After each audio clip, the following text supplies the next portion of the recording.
What up, y'all? This is your boy, Mr. Downtown Ray Melo, and you're listening to the Entertainment Report for Monday, January 19th, 2015, delivering some of the major stories and trends going on in the world of entertainment and beyond. You can follow the show on Facebook or on Twitter, facebook.com/The Entertainment Report with Ray Melo, that's RAYMELO, or on Twitter @The Enter Report. You can listen to the show anytime you want on iHeartRadio. Just search for The Entertainment Report, and it will take you to that page.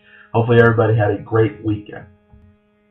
CBS has renewed its deal with the NFL to produce and air Thursday Night Football for the upcoming 2015 season. The continuing partnership will fund CBS broadcasting the first 8 Thursday Night Football games, which will also be simulcast on the NFL Network. The NFL Network will also exclusively televise 8 games in the runner-up to the playoffs. The mix of games will include 14 on Thursday night and 2 late-season games on Saturday. The full slate of 16 regular season games will be produced by CBS with its lead broadcasters and production team on all Thursday night games. The pregame, halftime, and postgame shows will continue to feature NFL Network and CBS Sports hosts and analysts. In addition to the agreement for the 2015 season, the pack includes an additional year at the NFL's option. The current 2014 NFL season will conclude when Super Bowl 49 kicks off on Sunday, February 1st at 3:30 p.m. on NBC. Fargo, No Country for Old Men, and Inside Llewyn Davis' directors Joel and Ethan Coen have been named the presidents of the jury at the 2015 Cannes Film Festival. The festival announced on Tuesday morning in France. This will be the first time the festival has had a pair of presidents rather than a single jury chief. Over the years, 9 of the Coen films have been screened at Cannes, from Raising Arizona in 1987 to Inside Llewyn Davis in 2013. They won the Palme d'Or in 1981 for Barton Fink, the festival's Best Director award for Fargo and The Man Who Wasn't There, and the grand prize for Inside Llewyn Davis. In the press release announcing their appointment, the Coens were typically weary. Presiding over the jury is a special honor since we have never here, therefore, been president of anything, read part of their quote. We will issue further proclamations at the appropriate time. The Coens were invited to head the jury of the 68th annual Cannes Film Festival by festival president Pierre Lescure and general delegate Thierry Firmans. This year's festival will celebrate 120 years since the invention of the Lumiere cinematographer,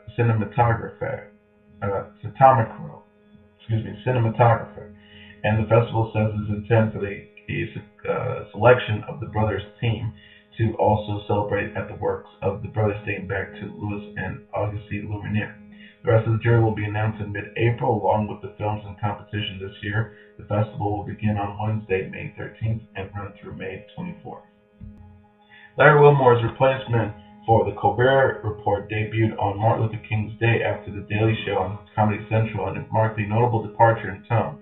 Whereas Colbert's comedic alter ego was a blustery buffoon, Wilmore was all about, quote, keeping it 100% or keeping it real. While there were jokes and humorous moments, for the most part, his plot was a far more serious affair than either Colbert or Jon Stewart's Daily Show. Rather than a single guest, Wilmore followed the leads of shows like Real Time with Bill Maher, presenting a panel of guests that he kept on the show through 2 segments to talk about a single topic. Monday night's show focused on the various protests that have occurred in the past year, including the Ferguson protests that grew violent. As with all daily programs, or nightly in this case, it remains to be seen exactly what kind of show Wilmore was set into as the nightly show progresses. But for the most part, Wilmore is a seasoned comedian who knows the kind of topics that interest him. He did have a few verbal stumbles along the night, which could have simply been the nerves of hosting his very own show for the first time. Plus, coming on from the enormous shadow of what Stephen Colbert built in the time slot over so many years had to be daunting as well. For his first panel, Wilmore was joined by comedian Bill Burr, Senator Cory Booker, and rapper Talib Kweli. In his first recurring segment, he called for his guests to keep it 100%, answering pointed questions with complete honesty. If they did to the audience's satisfaction, they got a sticker. If they didn't, they got a tea bag. Only Senator Booker was slammed with tea bags when he said he had no interest in becoming president. As for Wilmore, his keep it 100 questions came from his staff asking him his last racist thought. It was wondering if a white woman on the street thought he was going to rob her. Future questions will come from the viewers of the show. For Tuesday night's show, Wilmore will discuss the rape allegations surrounding Bill Cosby, so he definitely coming out of the gate with some heavy topics. NBC's The Celebrity Apprentice became an episode of Nostalgia Monday as the late Joan Rivers served as a guest advisor in her last appearance on the show. The former Apprentice champion brought her smile as contestants created a mobile market campaign to promote advisor Ivana Trump's shoe line for Nordstrom. Actress Vivica A. Fox volunteered as project manager for Team Vortex, while Real Housewives of Atlanta Kiana Moore represented Team Infinity. The show filmed months before Joan, who was 81, died from complications after a routine throat procedure, as the Wrap previously reported. During the challenge, Joan made jokes about the high heels and boots on display. She asked, pointing to a shoe, "Do you have this in a 6 bunion?" Lisa responded, "You're hysterical." In the boardroom, Kenya earned the win for Team Infinity for incorporating the shoe line into the overall theme. On the opposing team, Vivica and Trump both noted Olympic medalist Shawn Johnson's hesitancy to step up as project manager, and Shawn was fired. During the next challenge, Lisa and Lorenzo Lama stepped up as project managers to create a viral film promoting coffee brand chock full of nuts. Lama's team mixed classic and modern themes, while Lisa's team pit Brandy and Kenya against each other in a fake cat fight. Brandy's slip of calling her housewives' adversities a bitch came in full circle in the boardroom discussing. Kenya casually brought up Brandy's ex-marriage to actor Eddie Cabrian. Kenya told Trump, "I found it difficult with Brandy because she's always had this kind of taking personal shots with me that are unnecessary. I didn't bring up Leanne Barnes with her when I had my scene. I didn't bring up the fact that her husband left her for a younger and prettier woman." Vivica said in response, "Oh Lord." Trump said, "That's a pretty tough statement." In the end, Lisa's team Infinity won the challenge, while Lorenzo couldn't decide on who should join him for elimination. Lorenzo's kindness didn't pay off, and Trump fired the actor with no hesitation. Greg Plitt, the star of Bravo's Workout, was purportedly filming without permission on the Metrolink tracks north of the Burbank station on Saturday when he was struck and killed by a train. Burbank Police Sergeant Scott Meadows, who had previously told the Wrap that a video camera was seized as evidence at the scene, confirmed to the Los Angeles Times that Plitt was with a crew of 2 when the train's engineer blew the horn and applied the emergency brakes. Plitt had filmed other fitness videos along the stretch of tracks, performing feats on strength on the tracks. Metroline spokesman Jeff Lusgarten told the Times he had no permit to be there. "We have a whole process for people to go through if they want to be on our right-of-way, especially for film crews." Warren Coulter, a friend of Plitt's, told the Times he just made a mistake. Coulter said he had talked to the crew members who were at the scene, who told Plitt was attempting to get action shots, possibly playing off the old Superman expression that the superhero is more powerful than a locomotive. Police have interviewed a 2-person crew, a man and a woman, as part of their ongoing investigation. Alan Thicke, who played small-screen patriarch Jason Seaver on The Growing Pains, has taken scandal-plagued The Cosby Show veteran Bill Cosby to task over the numerous sexual assault accusations that have hovered above the comedian like a pudding pop of doom in recent months. Of course, being a polite Canadian and a gentlemanly composer of top-notch sitcom theme songs, Thicke did so in a way that seems almost quaint, at least compared to the allegations that have been hurled at Cosby. Thicke told the Toronto Star in an interview published on Monday, "There is no doubt in my mind Bill Cosby was a bad boy." While Thicke presumably had no first-hand knowledge of Cosby's alleged acts, he pointed to the multitude of accusers in rendering his verdict. Thicke offered, when there's that much conversation, when there's that much smoke, there must be some fire. I'm sure that Bill must have been a bad boy. I think the issue will be to what degree. Today, dozens of women have come forward with accusations of sexual impropriety against Cosby. A common thread among many of the women's claims that is Cosby drugged them before sexually assaulting them. Cosby has suffered a career blowback in the wake of the allegations, with NBC's 86 airing a comedy that was developing for the comedian as a starring vehicle, and Netflix postponing a special that it would have starred Cosby, and it was intended to premiere over the Thanksgiving holiday. Grammy-winning girl group TLC has plans for a new album and will take fans to make it happen. Tiani T-Bones Watkins and Rosanda Chili Thomas launched a Kickstarter campaign Monday to finance their 5th and final album. The release won't have studio financing, but instead contributions from fans. Chili told Times, "We have been so blessed to have a great catalog and songs that people love and want to hear. And with all of the requests from our fans wanting new stuff, it was like, okay, let's do this one more time." The duo is looking to raise $150,000. So far, the campaign has received more than $26,000 in its first day with perks for donors. T-Boz and Chili promise the album's sound will stay true to the group and confront real issues and life experiences. The group wrote in its campaign page, "We will continue to make music for everyone, music that's universal, touchable. This final album will be the first studio album by the two of us. Of course, Lisa's spirit will always be present in our music. That will never change." Over the years, TLC has sold more than 65 million records worldwide and won 5 Grammy Awards. The final album is the duo's first without third founding member Lisa Left Eye Lopez.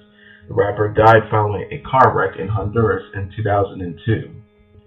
Comedian Billy Crystal's clarifying remarks he made regarding the depiction of gay sex on television a day after TCA panel for his new series stirred some controversy. Crystal said at the contemporary LGBT storylines of the Television Critics Association, "Sometimes I think, that's too much for me," rolling out for his forthcoming show, The Comedians. "I hope people don't abuse it and shove it in our face to the point where it feels like an everyday kind of thing," he said, declining to name specific shows or characters. Social media users and more than a few readers of the rap took issues with his words. Crystal said in a statement released Monday, "What I meant was that whenever sex or graphic nudity of any kind, gay or straight, is gratuitous to the plot or story, it becomes a little too much for my taste." The topic was broached when Crystal was asked about his own groundbreaking character, Jody Dallas, from the ABC comedy soap, which aired from 1977 to 1981. Crystal said on Sunday, "It was very difficult at the time. Jody was really the first recurring gay character on network television. It was a different time. It was 1977. So yeah, it was awkward. It was tough." Crystal told the audience his groundbreaking performance didn't sit well with some viewers back in the day. "I did it in front of a live studio audience, and there were times when I would say to co-star Bob Seger, 'I love you,' and the audience would laugh nervously. I wanted to stop the taping and go, 'What is your problem?'" Regardless of what the critics say or Whitney Houston's family, the Lifetime biopic of the ill-fated singer, viewers certainly tuned in for the TV movie's premiere Saturday night. Whitney, which was directed by Angela Bassett and chronicles the tumultuous relationship between Houston and Bobby Brown, scored 4.5 million total viewers with its premiere at the 8 p.m. on Saturday, making it Lifetime's most watched telecast since last January's Flowers in the Attic. In the 18-49 demographic, more important to viewers, Whitney drew 2.1 million viewers. Lifetime aired a block of Houston's related programming on Saturday night, and the other components of the block also performed admirably. The special Bobby Brown Remember Whitney, which featured an interview with Brown, aired after the special at 10 p.m., retaining 91% of the biopic's audience with 4.1 million total viewers. In the demo, the interview special had 1.8 million viewers. The second special, Whitney Houston Live, her greatest performance, aired at 11 p.m., drawing 3.2 million total viewers and 1.3 million in the demo. Lifetime will re-air Houston block Monday at 8 p.m. A judge has ordered the Mardam and Emirates newspaper in Iran to be shut down after it published an image of George Clooney wearing a badge supporting Charlie Hebdo, the French satirical newspaper that was the target of a terrorist attack last week that killed 12. The paper, which stands for Today's People, only started with the publishing a month ago. After running the story with an image of Clooney at the Golden Globes wearing a You Said Charlie badge beneath the headline, "I am Charlie too," a judge revoked its permit. Mardam's Emirates director Ahmad Satari told the Islamic Republic News Agency the court in charge of cultural affairs and the media imposed a ban on newspapers for publishing a headline and a picture which it deemed insulting. In response to the story, conservatives in Iran reportedly responded with fury, and a judge called the story obscene. Following the assault on Charlie Hebdo, Iranian President Hassan Rouhani condemned the action. "Violence and terrorism is repressible, whether in this region, in Europe, or in the United States. As the rap reported, media outlets in America have received brushback for their own talent in the aftermath of the Charlie Hebdo attack. Personalities from both MSNBC and CNN have spoken up in public and private against their network's editorial policies, which prohibit showing Charlie Hebdo cartoons on air. And finally, with patriotic passion and Oscar buzz providing a double-barrel boost, the Iraqi war saga American Sniper hits the bullseye at the box office with the biggest January opening ever in its nationwide expansion.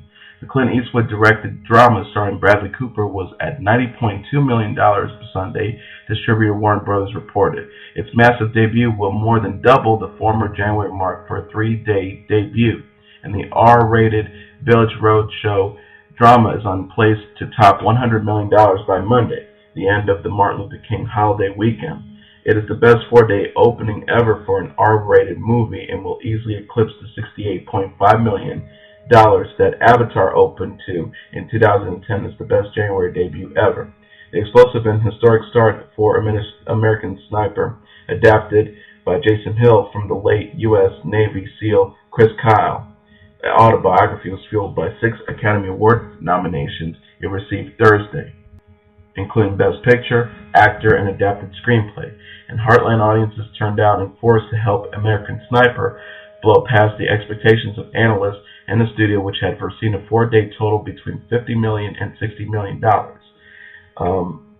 Dan Feldman, head of domestic distribution at Warner Brothers, told the Wrap Sunday, "We've never seen anything like this. It played great everywhere, in the big cities and suburbs, and red and blue states. But if you look at the top 20 locals, you see places like Texas, Oklahoma, Albuquerque, which don't normally turn out for R-rated movies. It plays like a superhero movie, and this time the superhero was a real-life one," Feldman said. American Sniper was so dominant that the second-place movie on Sunday, Kevin Hart's The Wedding Ringer, was roughly $65 million behind the war drama, despite posting the best opening ever for an R-rated comedy in January with $24.8 million. The debut, Hart's fourth straight opening of more than $20 million for Sony Pictures' niche label Screen Gems, topped the film's $23 million production budget and further burnished the comedian's impressive box office credentials. Paddington, a family film about the charming bear beloved by Brits, was given Wedding Ringer a run. The Weinstein Company's live-action CGI hybrid opening was a surprisingly strong $24.3 million 3-day total, and it could overtake Wedding Ringer if the kiddies' crowd turns out Monday. The weekend's other opener, legendary entertainment cyber thriller Black Hat Crash, it managed just $4 million by Sunday, and the $70 million hacking saga, directed and co-written by Michael Mann, is placed to finish the 4 days with less than $5 million and out of the top 10 for distribution, Universal Studios. On its current pace, American Sniper will average an eye-popping $29,000 at the 3,555 theaters it's played by Monday. It got a major boost from 335 IMAX locations, which will account for 11% of the war saga's 4-day haul at $11.5 billion. That is the biggest IMAX opening ever for an R-rated movie, and the best MLK showing for any film. That combined 348 premiere large format screen also delivered $9.8 million and 11% of the 3-day haul, led by Cinemark XD. It drew a crowd that was 57% male and 63% over the age of 25, and it gave American Sniper a rare A+ cinema score. That was even better than the critics, who have the drama co-starring Selena Miller at 73% positive on the review site Rotten Tomatoes. The civil rights drama Selma, also nominated for Best Picture Oscar, was running 5th on Sunday behind last week's #1 film, Taken. Fox's Liam Neeson franchise finale has muscled up $14.5 million by Sunday and will finish with more than $17 million in its second week. Paramount Pictures' Selma will have taken in $8.6 million by Sunday from the 2,235 theaters, up by 56 theaters from its wide expansion last week. That projects to $10.6 million for the 4 days. Underwhelming, given the tale of the 1965 Montgomery to Selma marches will be tied in with ceremonies marking the Martin Luther King holiday across the nation. The Imitation Game, also a nominee for the Best Picture Oscar, finished sixth with $7.5 million over the 3 days. That projects to a $9.2 million 4-day total for the historical drama starring Benedict Cumberbatch. It averaged a strong $5,745 from its 1,611 theaters after the TWC added 45 locations. And that is your entertainment report for Monday, January 19th, 2015. I'm your host, Mr. Downtown Ray Melo. I'll be back tomorrow delivering some of the major stories and trends going on in the world of entertainment and beyond. Please follow us on Facebook or on Twitter. Facebook.com/The Entertainment Report with Ray Melo. That's RAYMELO. Or on Twitter @The Enter Report. You can listen to this episode or any previous episodes of the show anytime you want on iHeartRadio. Just click on search and write down The Entertainment Report, and it will take you to our page. Have a great day, everybody. We'll see you tomorrow. Bye.